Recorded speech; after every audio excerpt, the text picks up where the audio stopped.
Welcome to the Chronological One-Year Bible, June 12th. Today's reading is 1 Kings chapter 20, verse 23 through chapter 22, verse 9, and 2 Chronicles chapter 18, verses 1 through 8.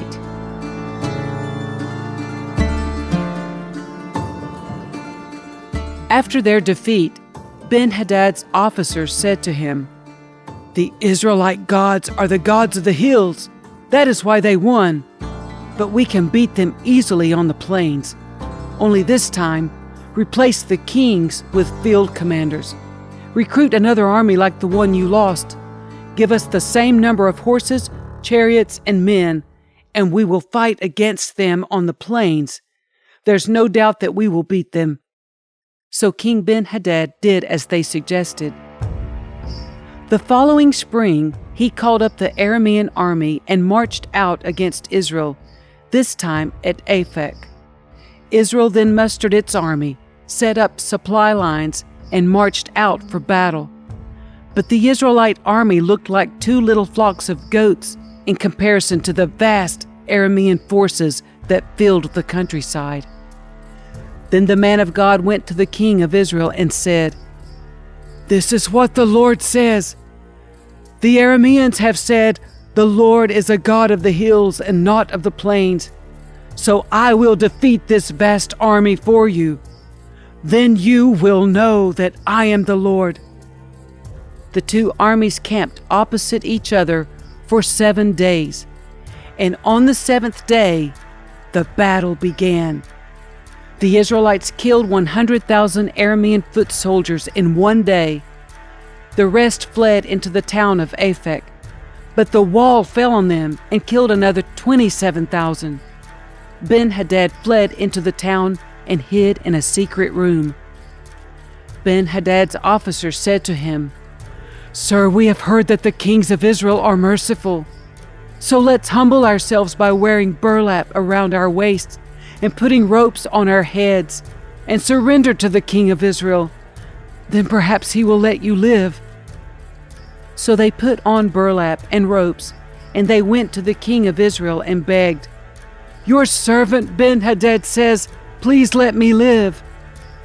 The king of Israel responded, "Is he still alive? He is my brother." The men took this as a good sign and quickly picked up on his words. "Yes," they said, "your brother Ben-Hadad." "Go and get him," the king of Israel told them. And when Ben-Hadad arrived, Ahab invited him up into his chariot. Ben-Hadad told him, "I will give back the towns my father took from your father, and you may establish places of trade in Damascus, as my father did in Samaria." Then Ahab said, "I will release you under these conditions." So they made a new treaty, and Ben-Hadad was set free. Meanwhile, the Lord instructed one of the group of prophets to say to another man, "Hit me!" But the man refused to hit the prophet. Then the prophet told him, "Because you have not obeyed the voice of the Lord, a lion will kill you as soon as you leave me." And when he had gone, a lion did attack and kill him. Then the prophet turned to another man and said, "Hit me!" So he struck the prophet and wounded him. The prophet placed a bandage over his eyes to disguise himself and then waited beside the road for the king.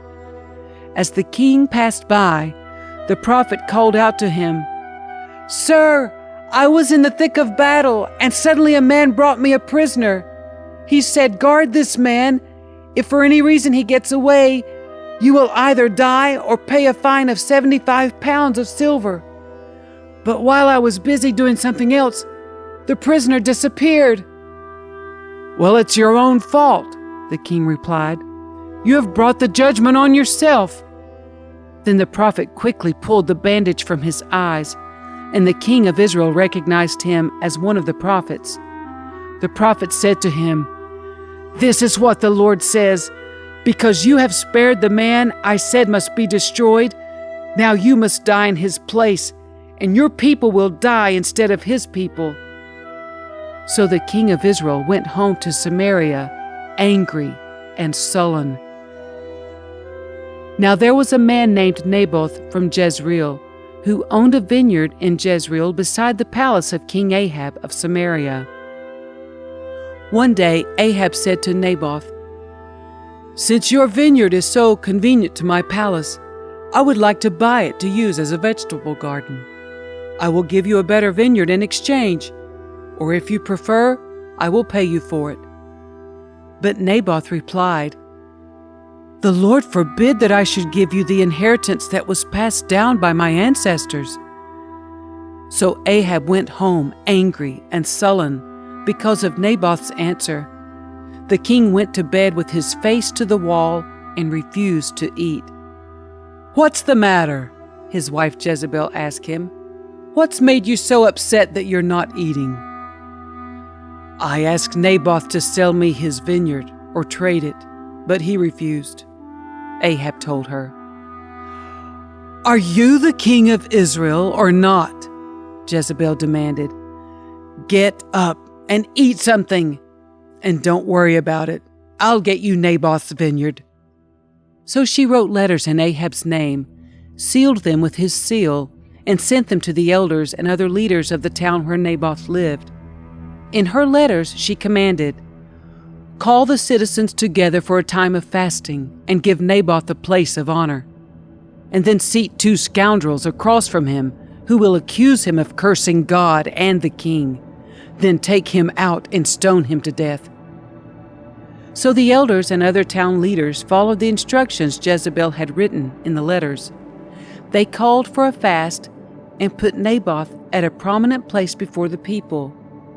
Then the 2 scoundrels came and sat down across from him, and they accused Naboth before all the people, saying, "He cursed God and the king." So he was dragged outside the town and stoned to death. The town leaders then sent word to Jezebel, "Naboth has been stoned to death." When Jezebel heard the news, she said to Ahab, "You know the vineyard Naboth wouldn't sell you? Well, you can have it now. He's dead." So Ahab immediately went down to the vineyard of Naboth to claim it. But the Lord said to Elijah, "Go down to meet King Ahab of Israel, who rules in Samaria. He will be at Naboth's vineyard in Jezreel, claiming it for himself. Give him this message. This is what the Lord says. Wasn't it enough that you killed Naboth? Must you rob him too? Because you have done this, dogs will lick your blood at the very place where they licked the blood of Naboth." "So my enemy you have found me," Ahab exclaimed to Elijah.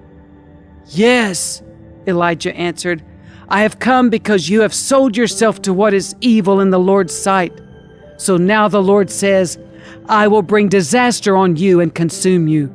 I will destroy every one of your male descendants, slave and free alike, anywhere in Israel. I am going to destroy your family as I did the family of Jeroboam, son of Nebat, and the family of Baasha, son of Ahijah, for you have made me very angry and have led Israel into sin.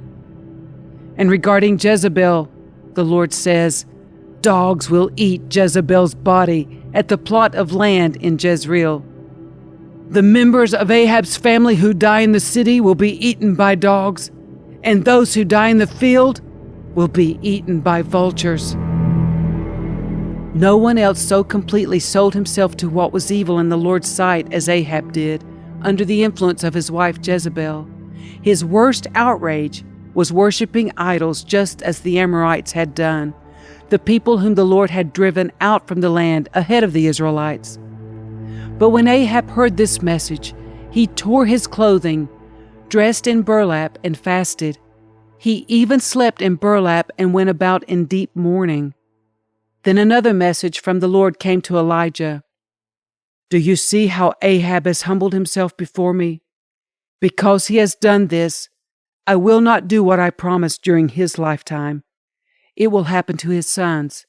I will destroy his dynasty. For 3 years, there was no war between Aram and Israel. Then, during the 3rd year, King Jehoshaphat of Judah went to visit King Ahab of Israel. During the visit, the king of Israel said to his officials, "Do you realize that the town of Ramoth-Gilead belongs to us, and yet we've done nothing to recapture it from the king of Aram?" Then he turned to Jehoshaphat and asked, "Will you join me in battle to recover Ramoth-Gilead?" Jehoshaphat replied to the king of Israel, "Why, of course. You and I are as one. My troops are your troops, and my horses are your horses." Then Jehoshaphat added, "But first let's find out what the Lord says." So the king of Israel summoned the prophets, about 400 of them, and asked them, "Should I go to war against Ramoth-Gilead, or should I hold back?" They all replied, "Yes, go right ahead. The Lord will give the king victory." But Jehoshaphat asked, "Is there not also a prophet of the Lord here? We should ask him the same question." The king of Israel replied to Jehoshaphat, "There is one more man who could consult the Lord for us, but I hate him. He never prophesies anything but trouble for me. His name is Micaiah, son of Imlah." Jehoshaphat replied, "That's not the way a king should talk. Let's hear what he has to say." So the king of Israel called one of his officials and said, "Quick, bring Micaiah, son of Imlah." Jehoshaphat enjoyed great riches and high esteem, and he made an alliance with Ahab of Israel by having his son marry Ahab's daughter. A few years later, he went to Samaria to visit Ahab, who prepared a great banquet for him and his officials. They butchered great numbers of sheep, goats, and cattle for the feast. Then Ahab enticed Jehoshaphat to join forces with him to recover Ramoth-Gilead. "Will you go with me to Ramoth-Gilead?" King Ahab of Israel asked King Jehoshaphat of Judah. Jehoshaphat replied, "Why, of course. You and I are as one, and my troops are your troops. We will certainly join you in battle." Then Jehoshaphat added, "But first let's find out what the Lord says." So the king of Israel summoned the prophets, 400 of them, and asked them, "Should we go to war against Ramoth-Gilead, or should I hold back?" They all replied, "Yes, go right ahead. God will give the king victory." But Jehoshaphat asked, "Is there not also a prophet of the Lord here? We should ask him the same question." The king of Israel replied to Jehoshaphat, "There is one more man who could consult the Lord for us, but I hate him. He never prophesies anything but trouble for me. His name is Micaiah, son of Imlah." Jehoshaphat replied, "That's not the way a king should talk. Let's hear what he has to say." So the king of Israel called one of his officials and said, "Quick, bring Micaiah, son of Imlah."